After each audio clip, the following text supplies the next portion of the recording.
Mr. Widemouth. During my childhood, my family was like a drop of water in a vast river, never remaining in one location for long. We settled in Rhode Island when I was 8, and there we remained until I went to college in Colorado Springs. Most of my memories are rooted in Rhode Island, but there are fragments in the attic of my brain which belong to the various homes we had lived in when I was much younger. Most of these memories are unclear and pointless. Chasing after another boy in the backyard of a house in North Carolina, trying to build a raft to float on the creek behind the apartment we rented in Pennsylvania, and so on. But there is one set of memories which remains as clear as glass, as though they were made just yesterday. I often wonder whether these memories are simply lucid dreams produced by the long sickness I had experienced that spring, but in my heart, I know they are real.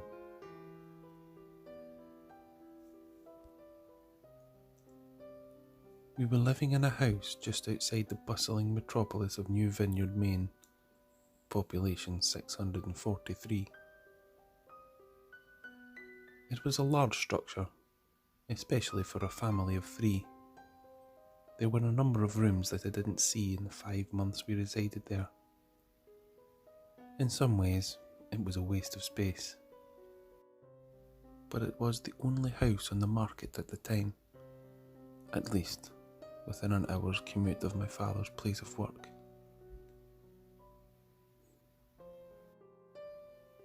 The day after my 5th birthday, attended by my parents alone, I came down with a fever. The doctor said I had mononucleosis, which meant no rough play, and more fever for at least another 3 weeks. It was horrible timing to be bedridden. We were in a process of packing our things to move to Pennsylvania, and most of my things were already packed away in boxes, leaving my room barren.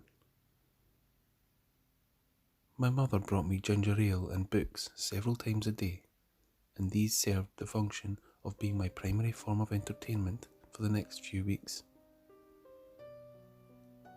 Boredom always loomed just around the corner, waiting to rear its ugly head and compound my misery.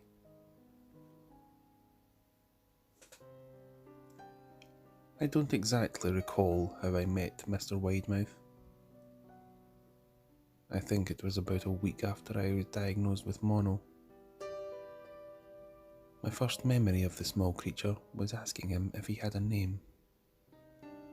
He told me to call him Mr. Widemouth because his mouth was large. In fact, everything about him was large in comparison to his body. His head, his eyes, his crooked ears, but his mouth was by far the largest. "You look kind of like a Furby," I said, as he flipped through one of my books. Mr. Widemouth stopped and gave me a puzzled look. "Furby? What's a Furby?" he asked. I shrugged. "You know, the toy. The little robot with the big ears. You can pet and feed them, almost like a real pet." "Oh." Mr. Widemouth resumed his activity. "You don't need one of those. They aren't the same as having a real friend."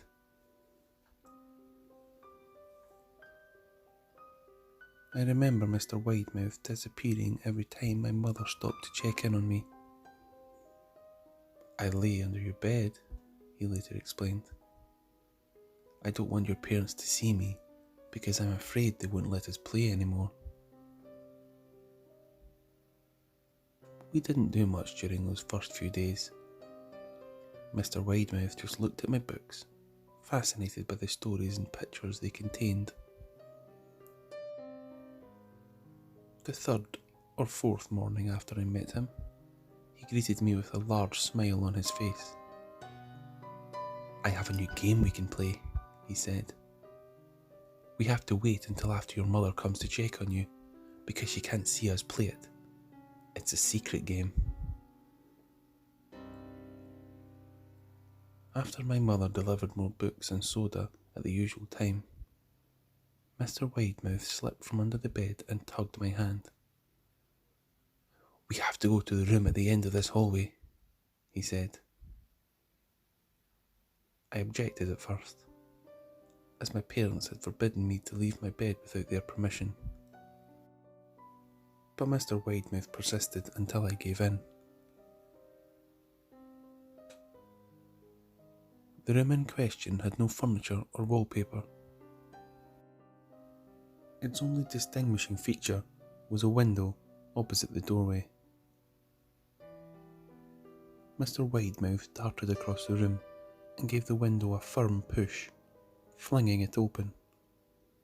He then beckoned me to look out at the grounds below. We were on the second story of the house, but it was on a hill, and from this angle, the drop was farther than 2 stories due to the incline. "I like to play pretend up here," Mr. Widemouth explained. "I pretend that there is a big, soft trampoline below this window, and I jump. If you pretend hard enough, you bounce back up like a feather. I want you to try." I was a 5-year-old with a fever, so only a hint of skepticism darted through my thoughts as I looked down and considered the possibility. It's a long drop," I said. "But that's all part of the fun. It wouldn't be fun if it was only a short drop."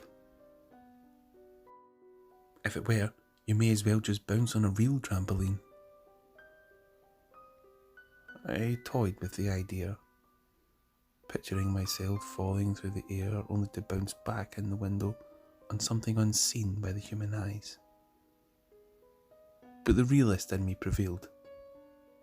"Maybe some other time," I said. "I don't know if I have enough imagination.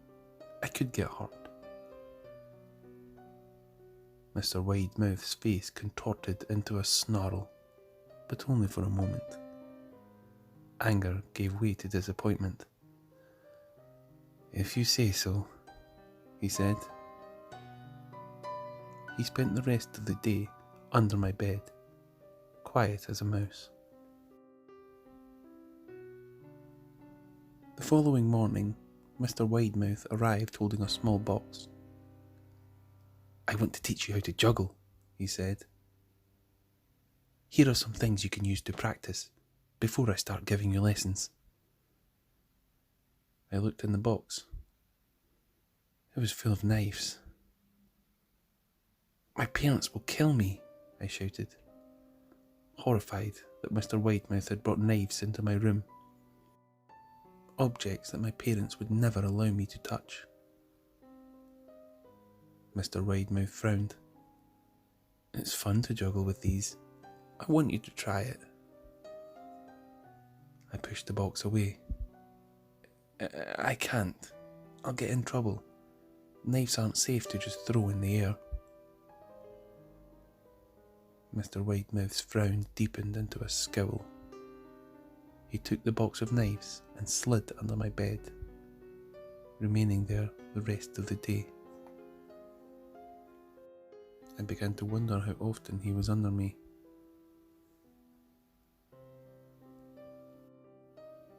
I started having trouble sleeping after that.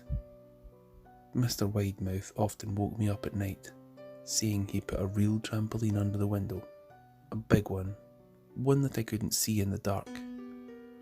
I always declined and tried to go back to sleep, but Mr. Widemouth persisted. Sometimes he stayed by my side until early in the morning, encouraging me to jump.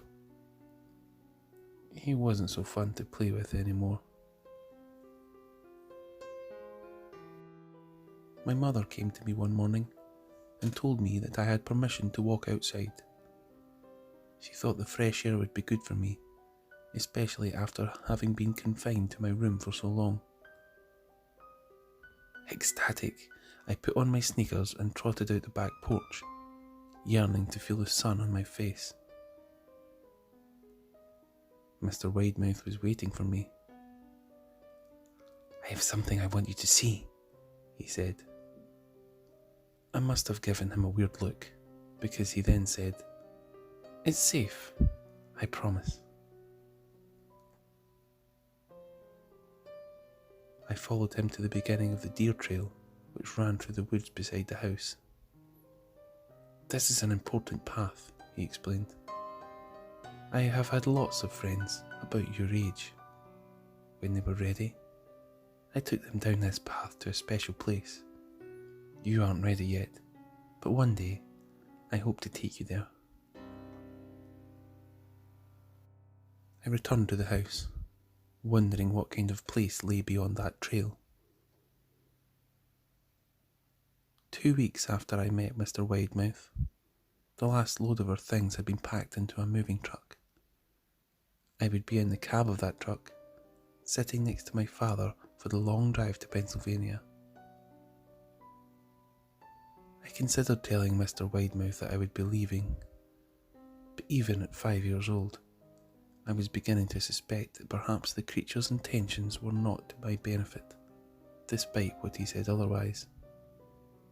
For this reason, I decided to keep it a secret. My father and I were in a truck at 4 a.m. He was hoping to make it to Pennsylvania by lunchtime tomorrow with the help of an endless supply of coffee and a 6-pack of energy drinks. He seemed more like a man who was about to run a marathon rather than one who was about to spend 2 days sitting still. "Early enough for you?" my father asked, without a hint of sympathy. I nodded and placed my head against the window, hoping for some sleep before the sun came up. I felt my father's hand on my shoulder. "This is a last move, son. I promise. I know it's hard for you, as sick as you've been. Once Daddy gets promoted, we can settle down and you can make friends." I opened my eyes as we backed out the driveway. I saw Mr. Widemouth's silhouette in my bedroom window. He stood motionless until the truck was about to turn onto the main road. He gave a pitiful little wave goodbye. I didn't wave back.